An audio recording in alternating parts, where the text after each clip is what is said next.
Assalamualaikum warahmatullahi wabarakatuh dan selamat pagi bagi murid-murid tahun 6 Cemerlang Sekolah SK Sri Layang Genting Highland ya. Okey, baik. Untuk subjek TMK untuk minggu ini, untuk PDPR minggu ini, kita masih lagi dalam tajuk yang sama, iaitu algoritma pseudocode dan juga carta alir ya. Okey, baik. Sebelum saya nak teruskan dengan lebih lanjut, saya nak kita imbas kembali apa yang kita dah belajar sebelum ni secara rumusan dia. Okey. Boleh buka buku teks muka surat 25. Muka surat 25. Okey, saya nak imbas kembali apa yang kita dah belajar sebelum ini. Okey, tengok dekat kotak yang berwarna kuning, purple dan juga hijau dekat bawah tu. Apa itu algoritma pseudocode dan juga carta alir?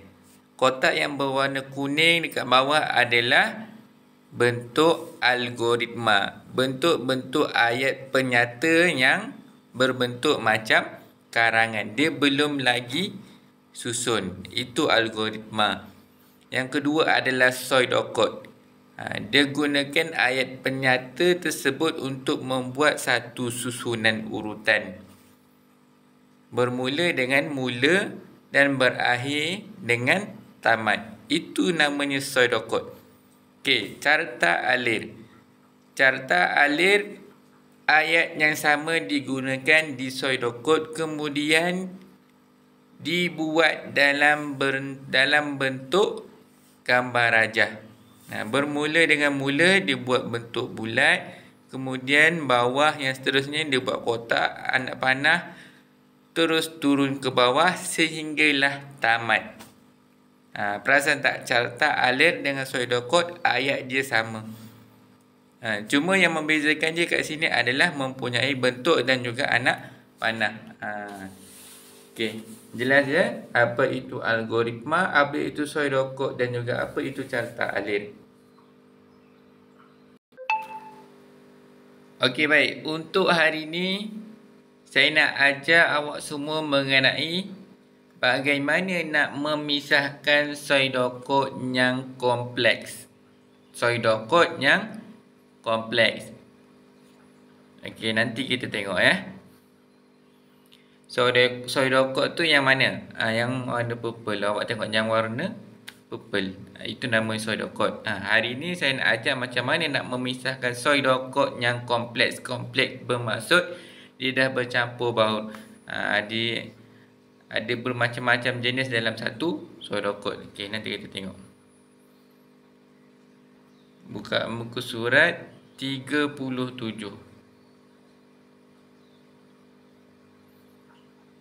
Okey. Ini dia punya tajuk dia. Tajuk yang kita nak belajar.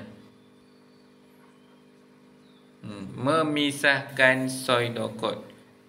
Bagaimana nak memisahkan pseudocode?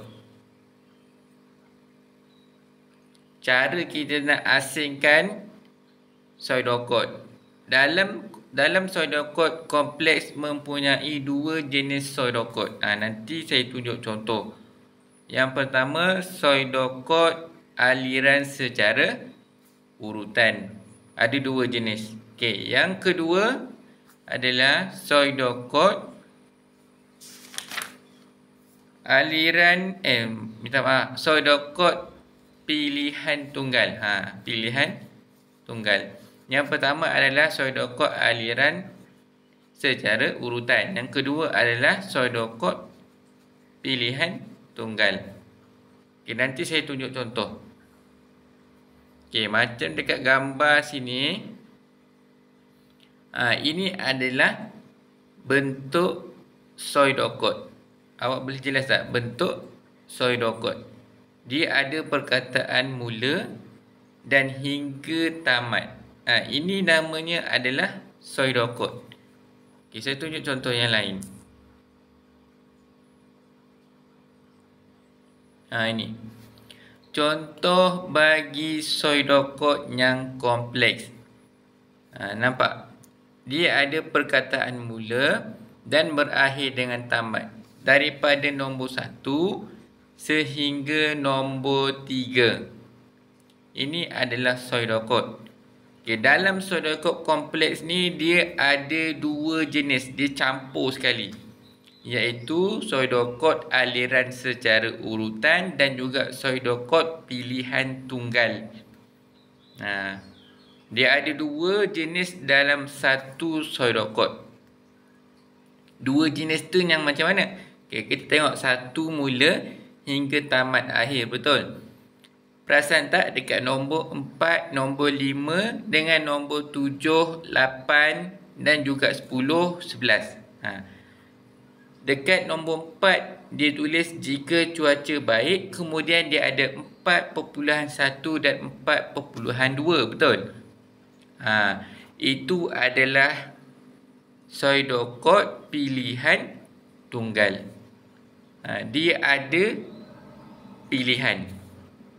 Nombor 4 kemudian dia jadi nombor 4.1 dan juga 4.2. Itu yang dimaksudkan dengan pilihan tunggal. Tengok nombor 7 pun sama. Jika bilangan murid lebih daripada 40 orang, nombor 7, kemudian dia terpecah pula kepada 2. 7.1 pecah kepada 2 kumpulan. 7.1 bersedia dalam kumpulan akhir. Sebenarnya tu sepatutnya 7.2 bersedia dalam kumpulan. Nampak? Dia ada dua pilihan. Nombor 7 ada dua pilihan. Bila ada dua pilihan, nama dia adalah pseudocode pilihan tunggal. Jelas? Itu adalah pseudocode pilihan tunggal. Yang ayat dia satu sahaja. Contohnya nombor 2, nombor 3. Ayat dia satu je. Bawah dia tak ada pilihan. Nombor 2 sahaja. Dia tak tulis 2.1, 2.2. Dia tak tulis macam tu. Jadi bermakna itu adalah pseudocode aliran secara urutan. Nampak? Ada dua jenis dekat sini. Yang ayat dia satu sahaja, nama dia aliran secara urutan.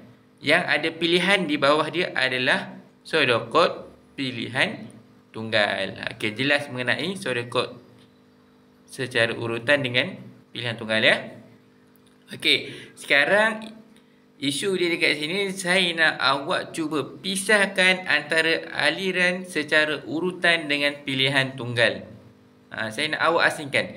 Awak kena buat dua pseudocode. Kena buat dua pseudocode daripada satu pseudocode. Ingat, mesti bermula dengan mula dan berakhir dengan tamat. Okey, contoh. Macam dekat bawah dia bagi. Dekat bawah ni ada contoh dia.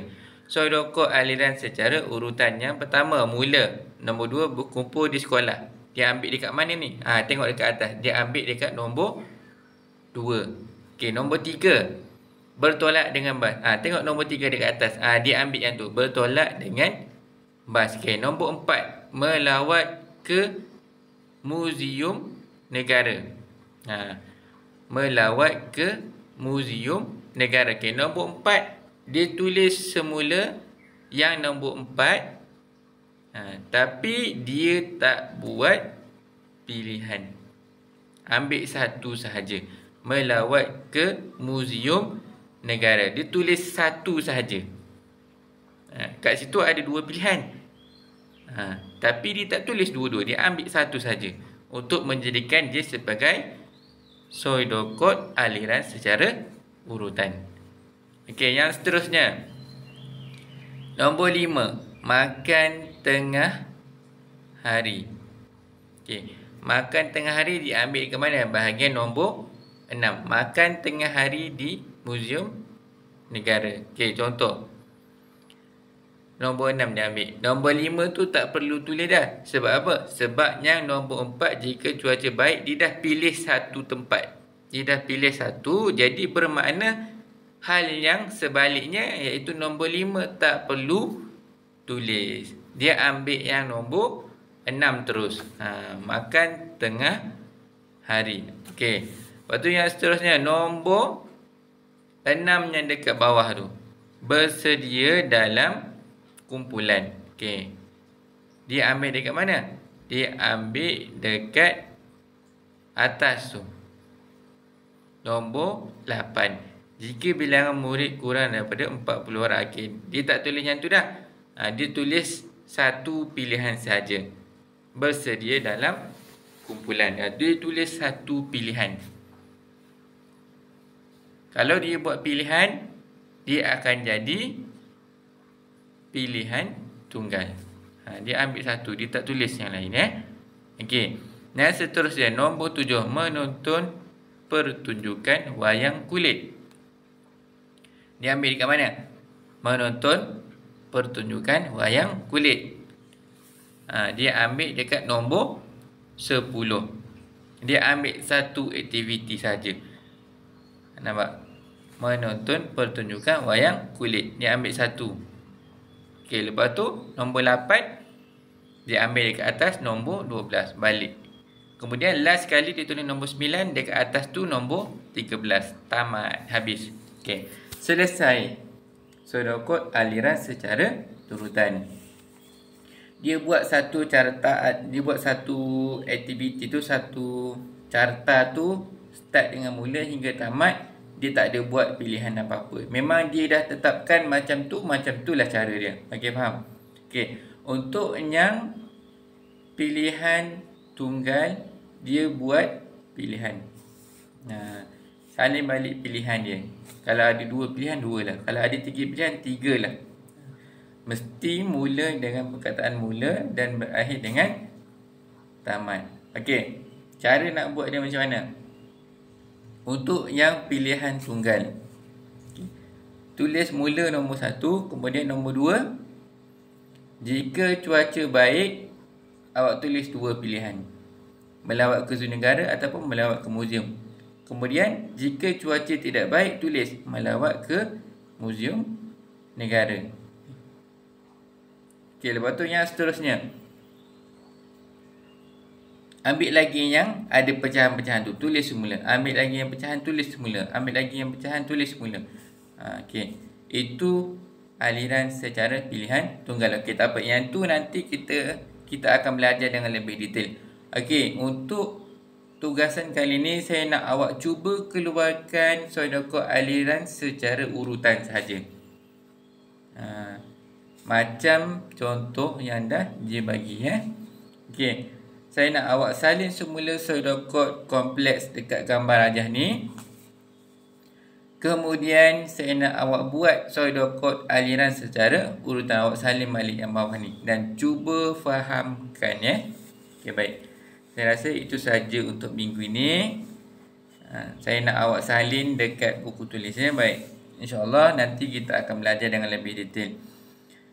Wabillahi taufiq wa hidayah. Wassalamualaikum warahmatullahi wabarakatuh.